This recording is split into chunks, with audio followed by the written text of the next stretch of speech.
Yo tuve la oportunidad de seguir sus pasos como reportera siguiendo un candidato, ¿no? Una reportera tras un candidato, buscando exclusivas, entrevistas, y ahí empecé a conocer gente. Yo tengo una forma de trabajar un poco particular, que soy muy meticulosa. Entonces yo tengo una herramienta, no sé si tú la usas, que se llama Keep de Google, que es una libretita de notas. Sí. Todos los días que estuve en la casa de Serratea, que fueron varios meses, tuve la costumbre, para preparar mis despachos que yo tenía, apuntar en el Keep quiénes entraban, O- a qué hora, o las s- placas y todo eso, u- una, para tener presentar como una bitácora. y vamos de inmediato con lo que nosotros tratamos de hacer, que es difundir cultura a través de, ¿qué cosa? ¿No? O sea, los libros, para eso están justamente. Yo quiero agradecer a todos los que durante estas semanas de Feria Internacional del Libro se han sumado a las propuestas que hemos lanzado a través del formato digital de Exitosa, con autores, que es esta secuencia de procesos creativos por parte de los escritores. O sea, qué está detrás de ellos para crear personajes, historias, situaciones, momentos, ¿no? Y llevarnos esto a documentos que son justamente estos libros. Estábamos conversando con Rona Rísquez sobre el tren de Aragua, gracias a ella, porque este es un tema importantísimo. Luego estuvimos conversando esta semana con Andrés Calderón, ¿no? Sobre la Constitución Económica de 1993. Y también esta semana hemos conversado con Ítalo Carrera y con Carmen Escobar, un libro súper disruptivo en la Feria Internacional del Libro que se llama Me vestí reina, 10 historias de vida drag en el Perú. O sea, creo yo que hay que escuchar a todos, ¿no? Y leerlos absolutamente a todos. Así que prometo, en todo caso, junto con Iván, Iván, que es el jefe de la web, seguir con este proyecto de autores, aunque tenemos una ruma así de libros que nos han llegado de diferentes instituciones como la OMPE, el Jurado Nacional de Elecciones, ¿no? Asociaciones indigenistas, también la Municipalidad de Lima. En realidad, los proyectos literarios en este país son muy, muy grandes y muy importantes. Ahora, yo destaco el trabajo también de aquellos colegas que van un paso más allá y, y tratan de contarnos historias que nosotros a veces no conocemos o no hemos vivido con la cercanía con la que nos toca a nosotros como periodistas. Está aquí en nuestros estudios Stephanie Medina, que es además colega de hace muchos años, que ha escrito este libro que aún lo sigo leyendo, que se llama Palabra de Maestro, Crónica de un desgobierno. Estamos hablando de Pedro Castillo. Yo se lo comentaba durante esta semana, cuando me hizo llegar el libro, que seguramente es uno de los errores políticos, sociales, que vamos a recordar por años y que va a servir como una especie de ejemplo de lo que no deberíamos hacer, ¿no? Tendremos que siempre también tener esa consideración. No porque no sea correcto que un profesor rural llegue a ser presidente de la República, pero lo mínimo que exigimos en ese sentido es un poco de preparación, que tengan las capacidades para dirigir el destino de 33 millones de personas. ¿O me equivoco, Stephanie? ¿Cómo estás? ¿Qué tal? ¿Cómo estás, Jesús? Gracias por la invitación. Bien, yo creo que Pedro Castillo llegó, yo no me atrevería a decir que, no sé si fue a mala suerte para nosotros, pero fue suerte para él en todo caso, ¿no? Incluso suerte y fortuna de que los astros se alinearan, ¿no? Para que se enfrentara con Keiko Fujimori y él pueda postular a la presidencia. Yo no creo que Pedro Castillo hubiera ganado si es que no se hubiera enfrentado a Keiko Fujimori.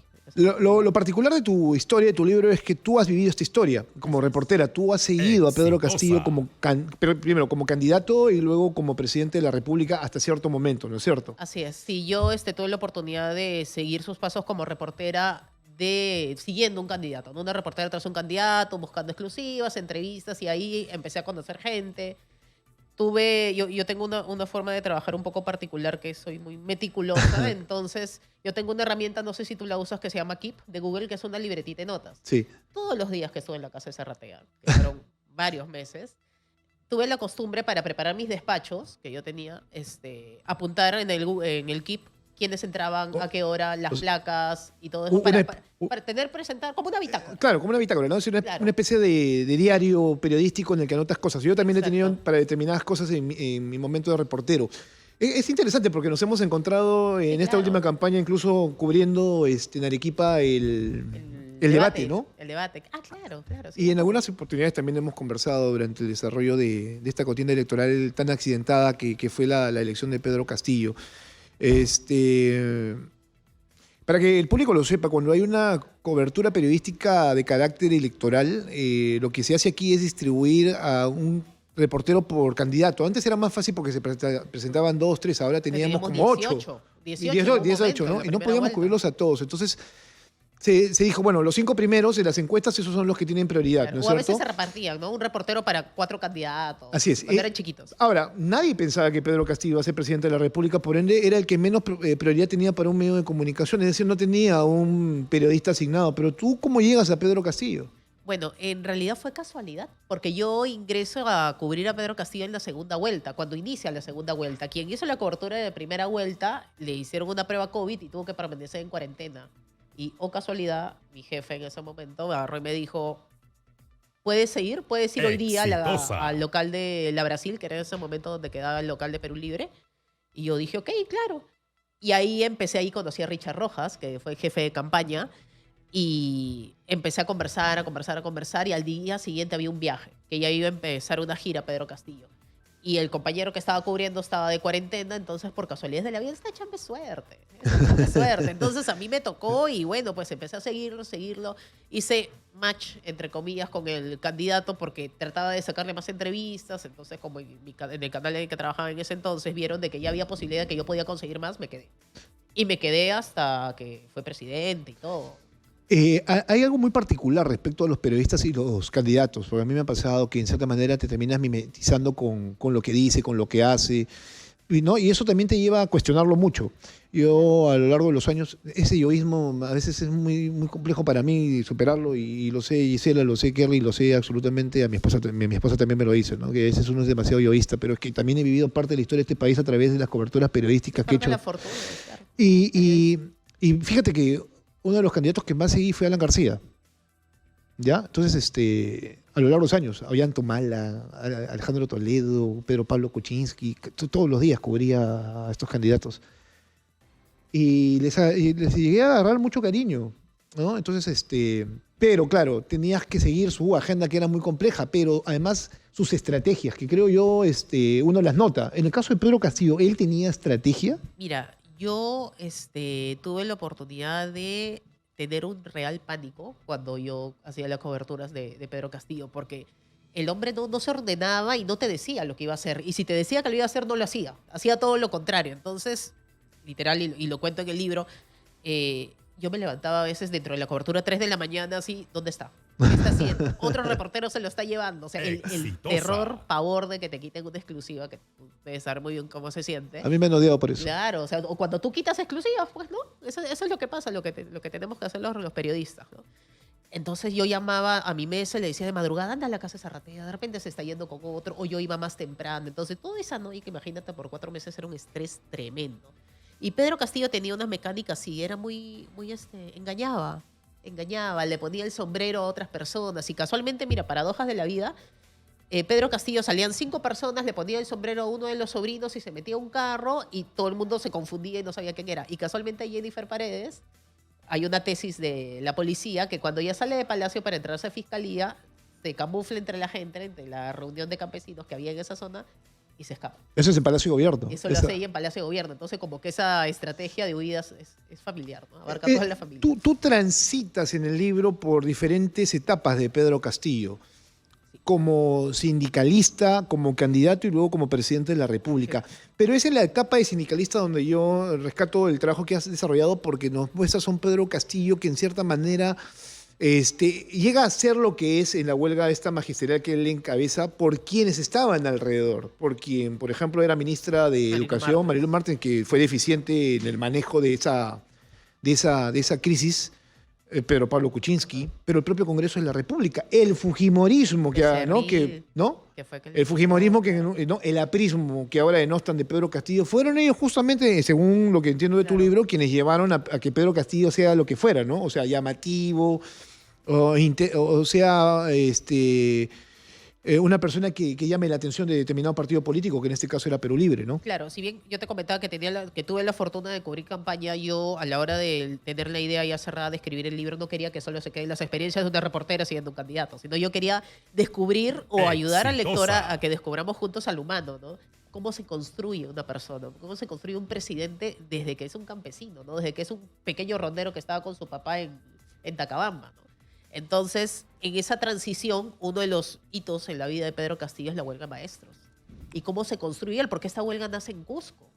Esta huelga nace en Cusco y cuando empieza a expandirse, empiezan las protestas a lo largo del país, aparece Pedro Castillo por otro lado y Pedro Castillo forma parte desde el año 2013 aproximadamente en el tema del magisterio, cuando ya empieza a tomar un rol protagónico, entre comillas, porque él era el líder sindical del SUTER, del SUTER local, de Chota. Y es ahí cuando Zenón Pantoja, había una tesis, hay una leyenda urbana, que yo es una de las leyendas urbanas que yo quería corroborar si o sí era que Zenón Pantoja, el líder de Movadef, había sido el mentor de Pedro Castillo, lo había formado. Eso es lo que yo vi en una entrevista que le había dicho un profesor. Pero no llegaste a corroborar eso, porque eso no está en tu libro. Fui a buscar Claro. a ese profesor, el profesor me tiró la puerta en la cara hasta que después de una entrevista, por fin Zenón Pantoja me contesta el teléfono y me cuenta todo y me dice, no, eso es mentira. Yo no estuve 2 años en la casa de Pedro Castillo formándolo, sino me lo encontré un par de veces y me parecía un profesor de tantos, ¿no? Que no era un sindicalista que quería unos ideales muy claros, ¿no? Él simplemente como que seguía al grupo. Y eso es un común denominador de las personas que trabajan alrededor de Pedro Castillo. Iván Merino, ministro de Energía y Minas, me decía, yo le explicaba, yo sentía que no entendía nada. Esta tesis de si le explicas al señor vigilante y si te entiende Pedro Castillo te puede entender, es cierto. Eso ¿no? está en el libro de Christopher Acosta, ¿no? Eso Que sí es el lo otro, que es mencionó él. Sí, claro. presidentes por accidente. Que yo no Exacto. creo que existan presidentes por accidente. Yo creo que existen el destino, que ellos estaban predestinados a llegar a donde llegaron y su destino luego ya se fue obviamente transformando hasta lo que Claro. estamos viendo, que Dina Boluarte sea presidenta de la República y que Pedro Castillo esté en una cárcel en este momento, porque él lo decidió. Exitosa. ¿Me dejo entender? Sí, claro. Entonces, Claro. lo que yo destaco de tu trabajo es la capacidad que has tenido tú para seguir tus propios pasos, porque claro, tú estás haciendo un trabajo de contraste en el libro. O sea, no te has quedado simplemente en el que yo vi, sino que has ido a buscar a quien te pueda Claro, aportar el hablar dato con Guido distinto, ¿no? Bellido, con Mirta Vázquez, con Pedro Franque. Vi- Pedro vi- Franque, por ejemplo, es una de las personas que más dolida se quedó con el tema de salir del gabinete de esa manera, ¿no? Le agradeció, oye, presidente, muchas gracias, porque ni le dijo que iba a salir y nunca le Bueno, que era respondió una WhatsApp. constante Castillo, ¿no? Como Sí, presidente, claro, ¿no? pero O sea, con una persona tan leal como ha sido Pedro Franque, Pedro Castillo. Bueno, pero mira lo que le hizo a Richard Rojas, ¿no? Imagínate. Richard Rojas era el que, Claro. el estratega de su campaña, el que le pone el sombrero, ¿no? Se lo quita el hermano y le pone el sombrero a Pedro Castillo Ese, como para destacarlo claro. por encima del resto. Y Y que- ahí es donde hace una conexión inmediata con la gente. Es que tiene un motivo esta división, o sea, y todo empieza en segunda vuelta. El tema de la división es la casa de Zarratea. ¿Por qué? Porque Pedro Castillo empieza segunda vuelta, ya la cosa se empieza a poner seria y necesita plata para moverse. Y le pide plata a Vladimir Cerrón y Vladimir Cerrón le dice, oye, que tus profesores te ayuden, pues yo ya no tengo plata. Y aparece Alejandro Sánchez, ¿no? Aparece así, baja de los cielos y le dice, mira, yo acá tengo un edificio a tu disposición, está cerquita, ven acá, yo te pongo la Bueno, pero- plata. Y ahí Bueno, pasó lo que pasa normalmente se siempre. diferencia de Perú Libre. Pero es ahí cuando Pedro Castillo se separa de Perú Libre. Es más, Richard Rojas tiene enfrentamientos con Alejandro Sánchez, porque Alejandro Sánchez lo hacía con segunda, ¿no? Para poder meter empresarios y para poder sacar su tajada. Ahí quiero llegar a un punto en común porque eso es transversal. Lamentablemente, cuando uno llega a segunda vuelta, automáticamente se le pega perro, pericote y Aparece gato. O todo el sea, mundo, es como sí. moscas a ya sabes tú qué cosa, ¿no? Y empieza todo el mundo a querer sumarse. O sea, Ollanta, ves que tenía a Belaunde, ¿no es cierto? Si no me equivoco. Sí. Alan también tenía gente ahí alrededor que le daba vueltas todos los días. O sea, las reuniones eran constantes de empresarios, ¿no? Claro. Para bien o para mal. O sea, nosotros recién nos hemos enterado del trabajo que hacía Pedro Castillo de manera subrepticia porque, claro, le apuntaron Exitosa.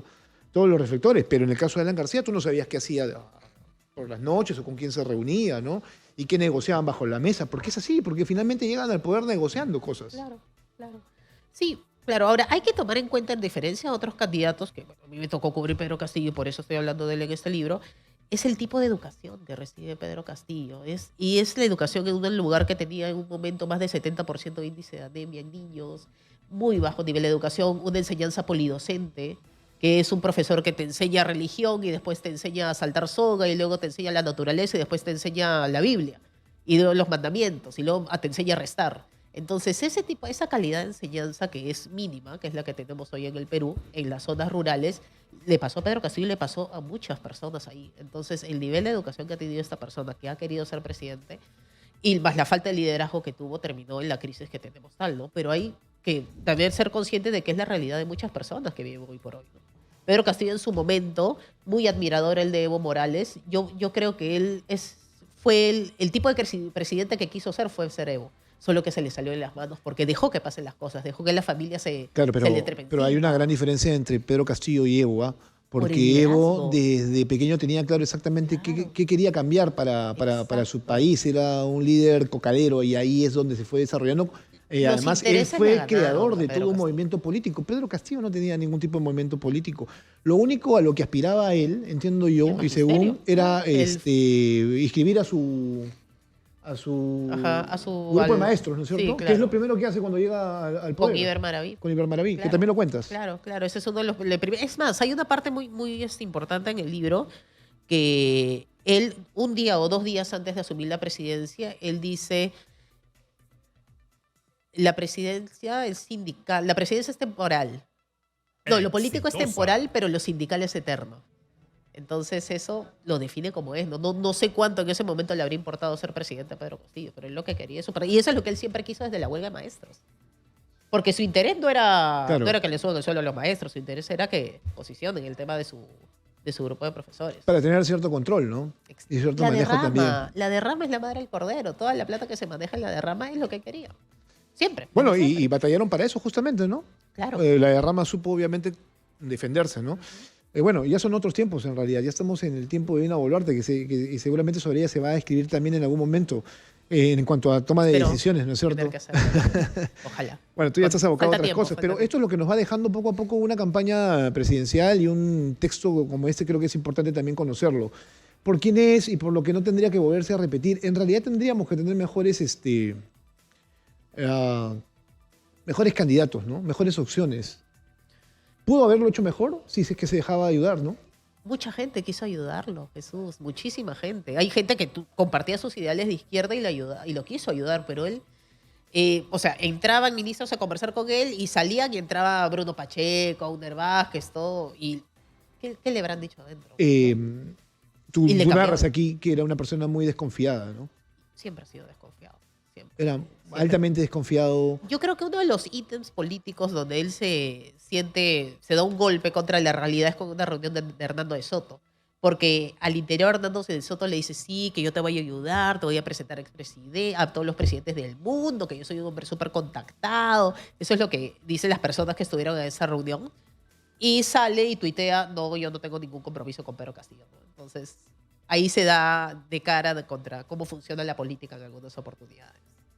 Entonces ahí empieza a volverse más duro, pues, ¿no? Con los golpes, con los Y años, muy con los permisivo daños. también, ¿no? Por la gente que lo rodea, Exitosa. la gente que empieza a ser identificada en cuanto a la comisión de presuntos delitos y él no hace absolutamente nada. Claro, él estructura la campaña para acceder a una entrevista con Pedro Castillo. El nexo a veces era Richard, pero también era Gianmarco, su sobrino, al que él quería como un hijo. Arnold estaba muy chiquito. Que en son ese los sobrinos momento. finalmente los que también empiezan a ser negociados por debajo, ¿no? Exacto. Fueron omnibulados, ¿no? Con carros, con lujos y demás cosas.